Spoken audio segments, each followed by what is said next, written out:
Existem lutas que não terminam imediatamente com um único ataque. Às vezes, elas começam com movimentos silenciosos e vão ficando mais intensas com o tempo. No começo parece simples, mas à medida que continua, é aí que você percebe o quão grande é o seu impacto. Mas antes de começarmos, não se esqueça de curtir este vídeo. Isso é muito importante para nós, criadores de conteúdo. Muito obrigado e agora vamos começar. O voo dos bombardeiros dos Estados Unidos foi como uma tempestade forte que passou pelo Irã. Isso não foi apenas um ataque único, foi contínuo, um atrás do outro, quase sem descanso. A cada hora havia um novo impacto e a defesa ficava cada vez mais fraca. Os primeiros a entrar foram os bombardeiros B-2, eles foram os primeiros a agir e fundamentais no início da operação. Este não é um bombardeiro comum. Esta é uma das aeronaves mais avançadas dos Estados Unidos e é difícil de ser detectada pelo radar. Ou seja, mesmo com defesas, o Irã não identifica de onde vem a ameaça imediatamente. Enquanto o Irã estava ocupado lidando com os caças dos Estados Unidos e de Israel que estavam destruindo suas defesas aéreas, o B-2 entrou silenciosamente em seu espaço aéreo. Isso não foi percebido imediatamente. Também não foi interceptado. Esta é a parte mais importante do plano. Quando ele entra sem ser visto, quase não há como impedir o que vai acontecer a seguir. Ao chegar ao alvo, eles realizaram o primeiro ataque pesado. Eles carregavam armas poderosas. Eles conseguem lançar até 40 mil libras de bombas em uma missão. Mas não foi só força que eles usaram, mas era importante onde cada bomba atingia. Eles não explodiram qualquer coisa que viram. Eles escolheram os alvos mais importantes, especialmente os lugares onde os mísseis balísticos do Irã estavam armazenados e preparados. Essas instalações ficam no subsolo, concreto grosso, e foram feitas para resistir até mesmo a explosões fortes. Isso significa que não são fáceis de destruir, mas eles não tentaram destruir toda a instalação de uma vez. Eles atingiram as partes mais importantes, como a entrada, os túneis, as passagens e as estruturas de apoio. Quando essas partes são atingidas, todo o sistema para, mesmo que nem tudo esteja destruído. E foi exatamente isso que aconteceu. Aos poucos, os túneis desmoronaram. As entradas ficaram bloqueadas. Mesmo que houvesse mísseis lá, não podiam ser usados. Era como uma grande máquina inteira, mas com o interruptor quebrado. Não funcionaria mais, mesmo completa. A missão não foi fácil para os pilotos. No começo, os Estados Unidos ainda não tinham acesso às bases no Reino Unido. Por isso, eles precisavam voar dos Estados Unidos até o Irã e voltar. Isso levava mais de 30 horas de viagem. Eles passavam quase um dia inteiro no ar. Apesar do B-2 voar longas distâncias, isso não bastava para a missão. Então dependeram do reabastecimento aéreo. Havia aeronaves-tanque posicionadas no lugar e horas certos para fornecer combustível enquanto o bombardeiro estava no ar. Esse tipo de operação é perigoso. O timing e a posição precisam ser exatos. Um pequeno erro pode comprometer toda a operação, mas tudo correu bem. Aqui dá para ver como o plano foi bem executado. Nenhum movimento desperdiçado, nenhum erro de timing. Já no primeiro ataque, os próximos passos já estavam sendo preparados. Apenas nas primeiras 24 horas, mais de 1.000 alvos foram atingidos. Não foram destruídos apenas os locais de lançamento de mísseis, mas também centros de comando e defesa aérea. Isso mostra que não só as armas são afetadas, mas também seu uso. Com o sistema destruído, a recuperação é muito mais difícil. Mesmo que ainda restem equipamentos, se não houver ordens e coordenação adequadas, eles não poderão ser usados corretamente. Apenas nas primeiras 24 horas, mais de 1.000 alvos foram atingidos. Não foram apenas os locais de lançamento de mísseis que foram destruídos, mas também os centros de comando e a defesa aérea. Isso mostra que não só as armas são afetadas, mas também seu uso. Quando o sistema é destruído, a recuperação é muito mais difícil. Mesmo que ainda restem equipamentos, se não houver ordens e coordenação adequadas, eles não poderão ser usados corretamente. Depois que os bombardeiros B-2 retornaram da primeira missão, a operação não terminou por aí. E na verdade, foi aí que começaram os ataques mais fortes e consecutivos. Por causa do que os B-2 fizeram, grande parte da defesa aérea do Irã já estava praticamente destruída. Por isso, os Estados Unidos mudaram o plano. Eles não precisavam mais depender apenas da furtividade. Como a defesa do Irã já estava fraca, eles podiam usar outros bombardeiros que eram mais rápidos e carregavam mais armas. Foi aí que entrou o bombardeiro B-1, mas ele é mais antigo comparado ao B-2, mas isso não significa que seja fraco. Na verdade, ele é um dos bombardeiros mais rápidos dos Estados Unidos, e ele consegue voar acima da velocidade do som. Além disso, ele pode carregar até 75 mil libras de armas, quase o dobro do que o B-2 pode carregar em uma missão. Se o B-2 é silencioso e preciso nos ataques, o B-1 é rápido e ataca em sequência. Ele não depende de se esconder, ele depende da velocidade e da quantidade de armas que carrega. Nos dias 1 e 2 de março, o B-1 foi usado em ataques consecutivos dentro do Irã. Não foi apenas uma vez, os ataques foram repetidos. A cada passagem, um novo alvo era atingido e os danos ao sistema militar do Irã aumentavam. O B-1 utilizou bombas JDAM e mísseis JASSM. A JDAM é uma bomba guiada. Por isso, mesmo voando em grande altitude, ela consegue atingir o alvo exato. Já o JASSM é um míssil capaz de atacar de longa distância. Assim, o bombardeiro não precisa se aproximar. Isso é uma grande ajuda, porque, mesmo que o Irã ainda tenha defesas aéreas restantes, o risco para as aeronaves dos Estados Unidos é menor enquanto os ataques continuam. 3 bombardeiros B-1 foram enviados após o primeiro ataque do B-2. Assim como na missão anterior, isso também não foi simples. Eles voaram dos Estados Unidos para o Irã e reabasteceram no ar, sem paradas, direto ao alvo e direto de volta. Isso mostrou que os Estados Unidos não têm apenas força, mas também a capacidade de realizar operações longas e contínuas. Neste ponto, o papel do B-1 ficou claro. Se o B-2 destruiu os alvos mais fortificados, como as bases de mísseis subterrâneas, o B-1 entrou para eliminar os alvos restantes. E não se trata apenas de finalizar. Ele ampliou ainda mais os danos. Enquanto os caças dos Estados Unidos e de Israel continuavam a destruir as defesas aéreas restantes, o B-1 entrou para causar um impacto ainda maior no solo. Ele atingiu instalações militares, depósitos de armas e outros alvos importantes. A cada ataque do B-1, a capacidade do Irã de lutar ficava ainda mais enfraquecida. Não era só porque eles estavam perdendo suas armas, mas também porque estavam perdendo a coordenação e o controle adequados. Com o passar do tempo, o Irã tinha cada vez mais dificuldade para saber de onde viria o próximo ataque e como enfrentá-lo. Em poucos dias, a dinâmica da operação ficou clara. Primeiro, o B-2 destruiu os alvos mais fortes e mais importantes.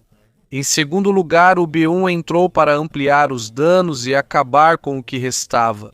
Esse é o plano sequencial onde cada passo tem uma função clara. Nenhum movimento é desperdiçado e cada ataque contribui para o plano maior.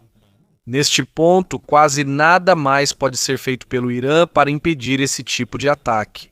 Mesmo que tentem revidar, sua capacidade já está limitada porque muitos dos seus locais de lançamento de mísseis não podem mais ser usados. À medida que a operação continua, não só aumentam os alvos, mas também cresce a pressão sobre todo o sistema militar do Irã.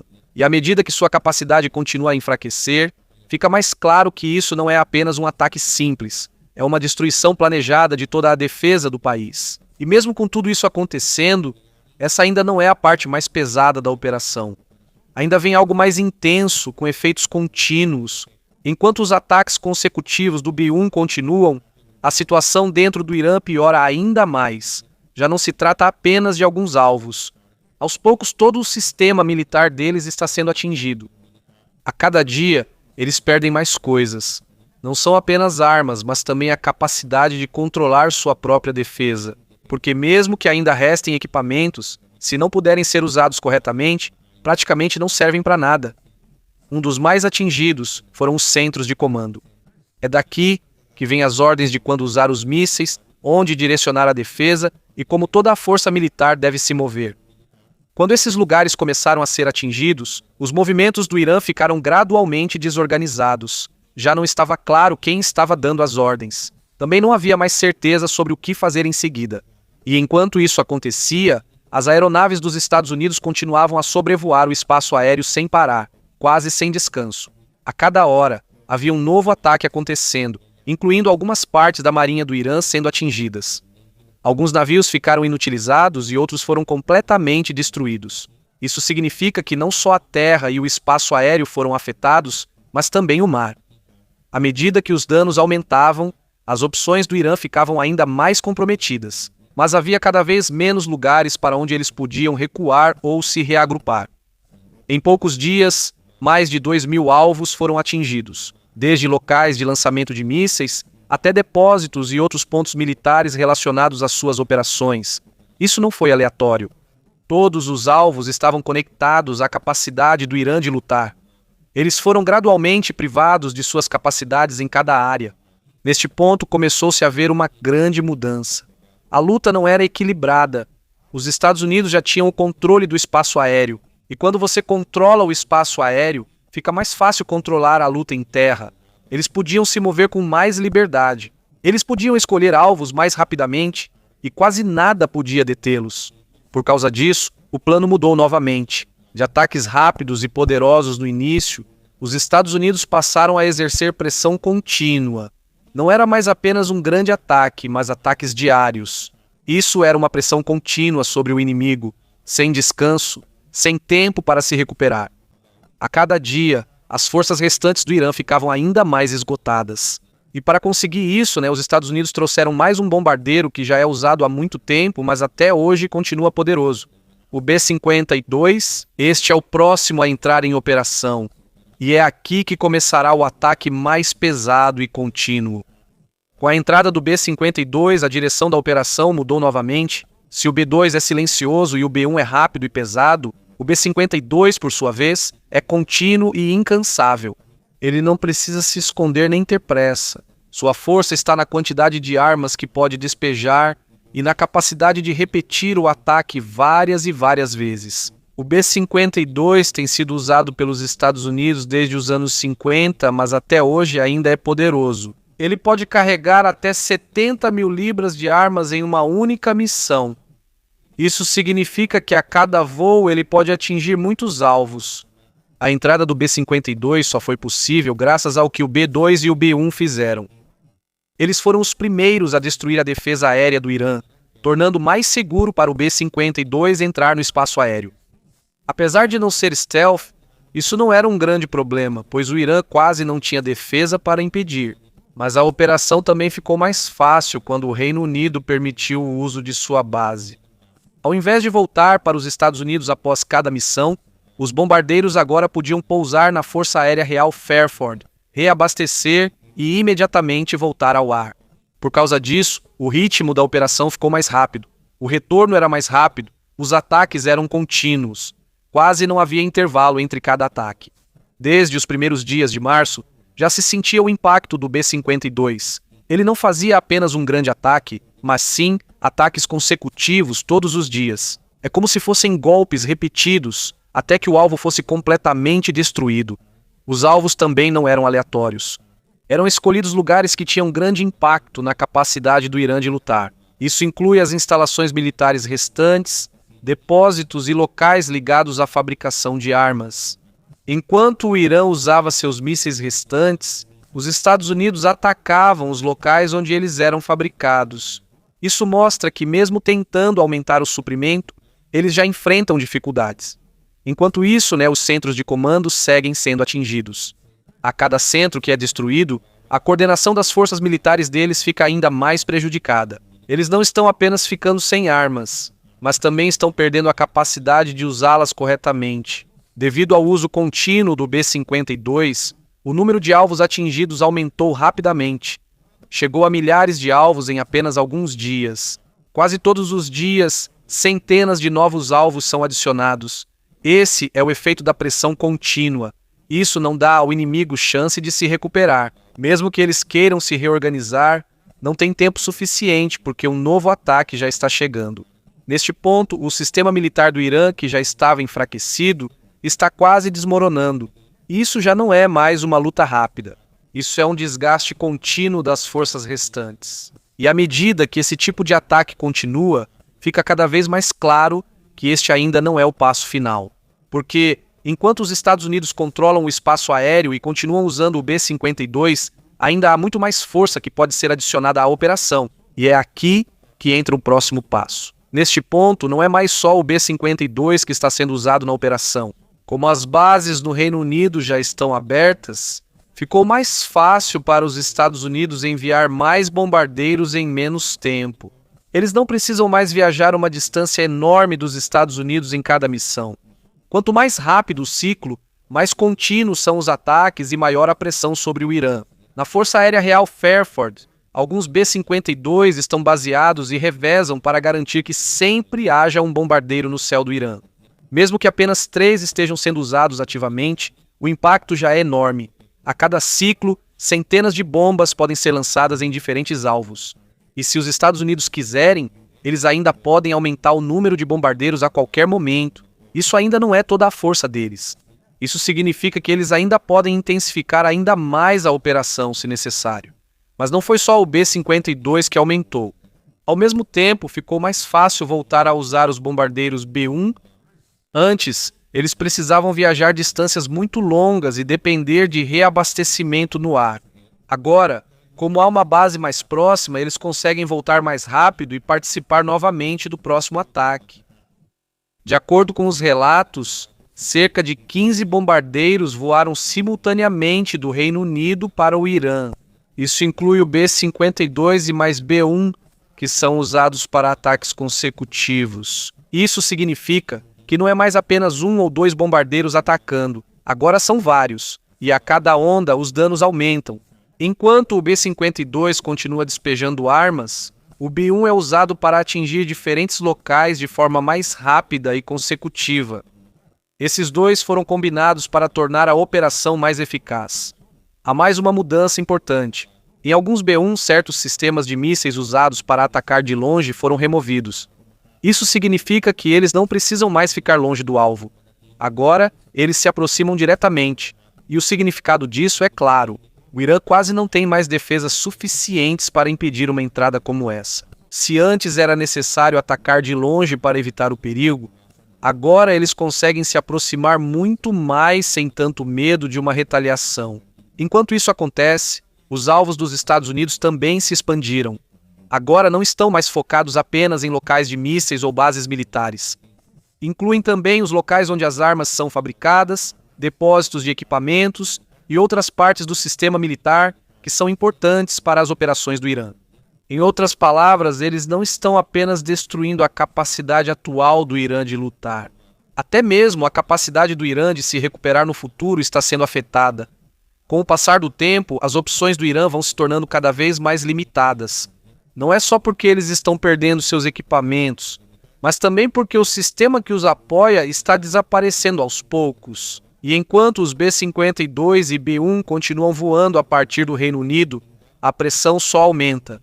As operações quase não têm descanso. A cada dia, um novo alvo é atingido e mais uma parte das forças armadas deles desaparece. Neste ponto, está claro que este ainda não é o último passo do ataque. Enquanto operações tão intensas continuam, há outro bombardeiro mais silencioso, mas ainda mais perigoso que pode voltar. E quando isso acontecer, o impacto de toda a operação será ainda mais profundo. Enquanto a operação do B-52 e do B-1 continua, há algo importante que não é imediatamente percebido. É silencioso, mas tem um grande impacto. Este é o possível retorno do B-2 para uma parte mais crítica. Os Estados Unidos não divulgam muitos detalhes sobre os movimentos do B-2 após o primeiro ataque, mas há sinais de que ele não parou completamente. Em vez disso, está sendo usado em alvos mais sensíveis e mais difíceis de atingir. Um dos assuntos mais comentados é um local nuclear no Irã, que foi construído de forma extremamente resistente e profunda. Esse tipo de instalação não pode ser facilmente destruído por uma bomba comum. Após as operações anteriores, o Irã tentou reforçar ainda mais suas instalações subterrâneas. Eles colocaram concreto grosso e cobriram com terra para proteger ainda mais contra ataques. À primeira vista, esse tipo de defesa parece suficiente, mas na prática ainda não foi o bastante. Surgiram fotos mostrando um impacto exato no topo desse tipo de instalação. Não foi um dano espalhado, não foi uma explosão aleatória. É possível ver claramente o buraco feito exatamente no ponto atingido. Isso significa que não foi usada uma bomba comum. Existe um tipo de bomba feita para esse tipo de situação. Aquela que consegue penetrar profundamente antes de explodir, aquela que pode destruir até o bunker mais resistente. e só existe um bombardeiro capaz de carregar esse tipo de arma. O B-2, porque quando até mesmo as instalações mais protegidas são alcançadas, quase não sobra nenhum lugar para se esconder ou proteger. Com esse tipo de situação, as opções do Irã vão se esgotando aos poucos. E enquanto esse tipo de operação continua, fica cada vez mais claro que isso ainda não é o fim. Porque, por trás dos ataques contínuos, há um efeito maior que está surgindo aos poucos, não só no setor militar, mas em todo o sistema do país. Nessa situação, fica mais difícil prever o próximo movimento. À medida que um lado enfraquece, as decisões que ele pode tomar se tornam mais perigosas. Ele pode escolher recuar, mas também pode usar métodos mais inesperados para revidar. E é aí que entra o maior perigo. Quando um país perde a capacidade de lutar normalmente, aumenta a possibilidade de uma escalada repentina, medidas que já não estão sob controle, decisões que podem ampliar ainda mais o conflito. Neste ponto, já não é mais apenas uma luta entre dois países. Aos poucos, isso vai se tornando um problema de toda a região, e quanto mais países forem envolvidos, maior será o impacto disso no mundo inteiro. Isso inclui a economia, o fornecimento de petróleo e a estabilidade dos países ao redor. Mesmo com clareza sobre o que ocorre no campo de batalha, o desfecho ainda é incerto. Em guerras assim, vencer batalhas não basta. O mais importante é como isso vai terminar sem piorar ainda mais. Neste ponto, não é só o dano físico que está sendo sentido. Como vai terminar sendo sentido? O mais importante é se vai terminar sendo sentido e se ajustar. Cada movimento deles precisa ser rápido, mas como o sistema de comando deles já está danificado, a coordenação fica ainda mais confusa. Quando a situação é assim, até um pequeno erro pode causar um problema ainda maior. Por exemplo, podem mirar no alvo errado ou responder tarde a um ataque. Em uma luta normal, isso ainda pode ser corrigido, mas, com a velocidade dessa operação, não há mais tempo suficiente para se recuperar. Ao mesmo tempo, o impacto também é sentido dentro do país. Enquanto as instalações militares e depósitos são atingidos, o suprimento e os movimentos das suas forças também são afetados. Não é apenas uma luta na linha de frente, mas também na retaguarda. O apoio necessário para que um exército continue está sendo cortado pouco a pouco. O controle dos Estados Unidos aumenta, já que dominam o espaço aéreo e podem monitorar melhor os movimentos do Irã. Eles conseguem ver onde há atividade e onde o próximo ataque deve acontecer. Isso significa que sua vantagem não é apenas força, mas também informação. E quando se combinam força e informações claras, cada movimento se torna mais preciso. Menos desperdício, mais impacto. É por isso que, em apenas alguns dias, o equilíbrio da luta mudou drasticamente. No geral, está claro que o que aconteceu não foi apenas um simples ataque. Foi uma destruição planejada, contínua e gradual da capacidade do Irã de lutar. Tudo começou com o B-2 entrando silenciosamente e atingindo os alvos mais fortes e mais importantes. Isso foi seguido pelo B-1, que ampliou os danos e finalizou as instalações restantes. E então, entrou o B-52, que realizou ataques contínuos e incessantes até quase esgotar o restante da força do Irã. Com o passar do tempo, o impacto só aumentava. Não eram apenas as armas que estavam sendo perdidas, mas também os sistemas, a coordenação e a capacidade de tomar decisões. A cada dia que passava, ficava mais difícil para o Irã se recuperar ou voltar à sua antiga força. E por trás de tudo isso, há algo importante a ser visto. Não é apenas uma luta de força, também é uma luta de estratégia, timing e uso do equipamento certo na hora certa. Diferentes tipos de bombardeiros foram reunidos para um único objetivo. Há uma entrada silenciosa, um ataque rápido e uma pressão contínua. Mesmo que os papéis sejam diferentes, a direção é a mesma.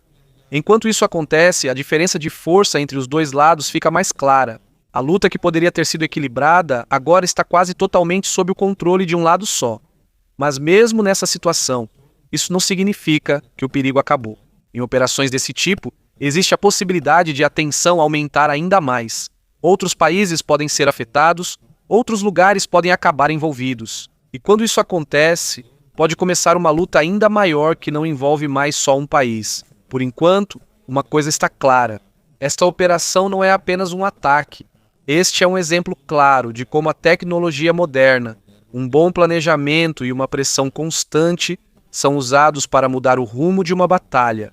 E com base no que está acontecendo, isso mostrou que quando velocidade, força e um bom plano são combinados, uma operação pode mudar o equilíbrio de uma batalha em apenas alguns dias.